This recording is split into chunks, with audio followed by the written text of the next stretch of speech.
सत्य है कि मनुष्य को 84 लाख योनियां भोगनी पड़ती हैं? अगर मैं कहूं यह असत्य है तो आप लोग फिर से वही पाप के द्वार पे पहुंच जाएंगे। किंतु यह सत्य है कि इंसान को 84 लाख योनियां भोगनी पड़ती हैं, और मनुष्य ही इतना ज्ञानी क्यों है? इसका क्या रहस्य है और क्या कारण है कि मनुष्य है तो इस धरती पर इतना ज्ञान प्राप्त है कि उसे 84 ना भोगनी पड़े? उसका क्या उपाय है? आप लोग जानते हैं कि जीवन को जिस प्रकार से सरल बनाएंगे और मृत्यु पर विजय पाएंगे तो आपको 84 लाख योनियों का भोग नहीं भोगना पड़ेगा। 84 लाख योनियों का बोध, यूं कहें, जब तक मनुष्य हर एक प्राणी से सबसे ज्यादा ज्ञानी मनुष्य है। मनुष्य में अधिक ज्ञान होने की वजह से वह इस जन्म में अपनी 84 काट सकता है। जब मनुष्य को ज्ञात हो कि वह क्या कर रहा है,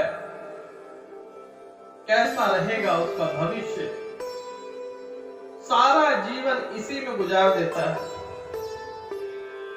कभी इस पर नहीं सोचता कि अंत काल में जो परमात्मा ने इतना सुंदर, जो भव्य मनुष्य रूप दिया है, किस कारणवश दिया। जो कार्य आप कर रहे हैं वही कार्य जानवर भी तो करते हैं। आप में और जानवरों में क्या फर्क रह जाता है? एक बंदर से सीखिए। बंदर में भी उसी प्रकार से एक घर का मुखिया होता है, 4 रक्षक होते हैं, औरतें और बच्चे बीच में चल रहे होते हैं। जब मंडल पे, यूं कहें, जब सदस्यों पर खतरा मंडराता है तो घर का जो मुखिया होता है वही बाहर निकलता है। इसी प्रकार से मनुष्य की व्यवस्था है, जानवरों की तरह कार्य करके और जानवरों की तरह ही मर जाना। यही काम, एक काम जो जानवर नहीं करते, वह पैसा नहीं कमाते, ना ही वह बिल्डिंग बना पाते हैं। यह 2 कार्य मनुष्य करता है और इसी घमंड और इसी अहंकार में अपना जीवन नरक बना लेता है। यह मनुष्य के हाथ में है कि वह जीवन को नरक बनाएगा या स्वर्ग। अब आपको भौतिक ज्ञान कैसे होता है? एक जंगल में आग लगी, वहां पर एक शेर होता है, हाथी होते हैं, चीता होते हैं, लेकिन वहां पर सबसे विशालकाय जानवर एक हाथी होता है। सारे जानवर भागते भागते भागते कि अंत में जो जंगल में आग लगी है, कहीं हम लोग जल के मर न जाएं।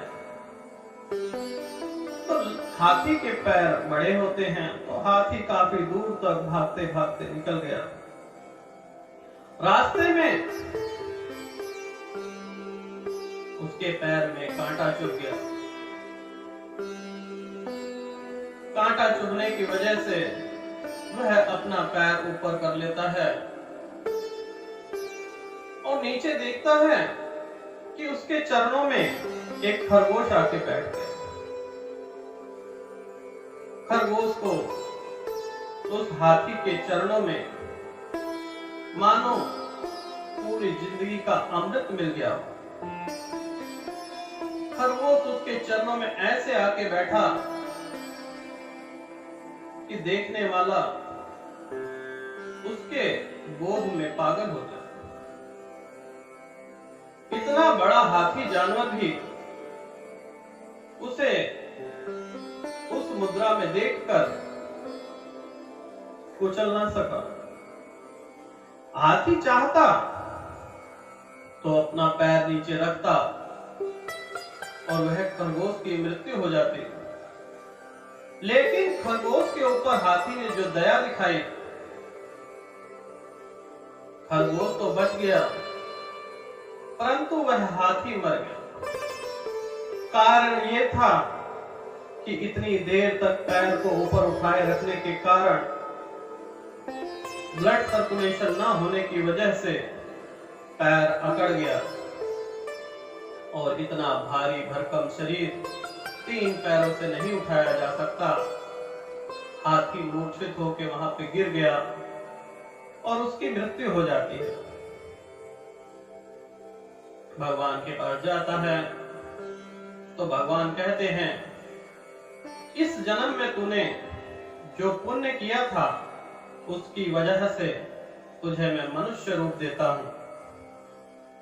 भगवान ने उसे मनुष्य का रूप देकर धरती लोक पर भेजा और धरती लोक पर अनेकों प्रकार के उपाय, बोध, ज्ञान, जीवन जो है एक अमृत के समान है। यह अमृत तब बनता है जब इंसान को अपने ऊपर विजय प्राप्त कर ले।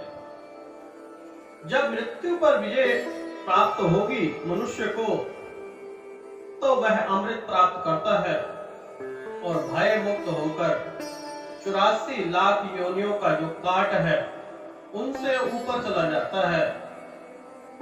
अंतकाल में भव सागर पार करके वैकुंठ धाम की प्राप्ति होती है। आज साइंस भी मानता है कि 84 लाख योनियां भी हैं। ऐसे जीव जंतुओं की खोज हो रही है जो समुद्र के नीचे हैं। पहले लोग मजाक उड़ाया करते थे, क्या हिंदुओं के 84 लाख योनियां भोगनी पड़ती हैं? लेकिन आज साइंस, नासा, हर एक साइंटिस्ट रिसर्च में लगा हुआ है कि नए जीव जंतु इस प्रकार से सूक्ष्म जीव जंतु हैं जिसे मनुष्य को 84 लाख योनियां भोग कर उसके पश्चात मनुष्य रूपी ये शरीर मिलता है। भगवान ने बहुत कारणवश ये शरीर दिया है। इसके पीछे यह कारण है कि मनुष्य इस जीवन में 84 लाख योनियों का काट ढूंढ ले और परमात्मा में लीन हो जाए। अन्यथा ऐसे कार्य करोगे